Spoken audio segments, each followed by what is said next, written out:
செய்திகள் வரதாங்க செய்யும் ஆரம்பத்தில். இது மாதிரி எத்தனையோ விஷயங்கள்ல நம்ம பார்த்துருக்கோம். இந்த மாதிரி அப்படி நடந்தது இப்படி நடந்துவாங்க. அப்புறம் காவல்துறையிலேருந்து ஒரு மறுப்பு அறிவிக்கை வரும்.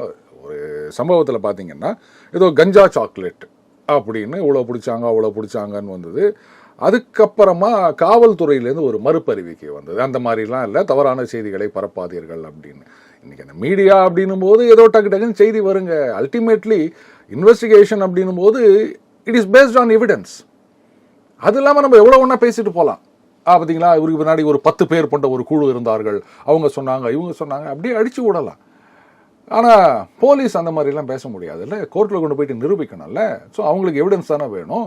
அவங்க விசாரணை பண்ணி எப்படியும் ஒரு வாரத்தில் போலீஸ் தரப்புலேருந்து ஏதாவது ஒரு செய்தி வரும். அதுக்கு வெயிட் பண்ணுவோமே. ஏன் நாமளாக உட்காந்து இதெல்லாம் சொல்லிட்டு இருக்கணும்? மற்றபடி அந்த ஜாதிய அடிப்படையில் அந்த கொலை நடந்திருந்தது அப்படின்னு சொன்னால் அப்போ அதுக்கு மூல காரணம் என்ன? இனிமேலாவது இந்த மாதிரியான அவலங்கள்லாம் நடக்கக்கூடாது அப்படின்றதுக்கெல்லாம் நம்ம போராடணும்.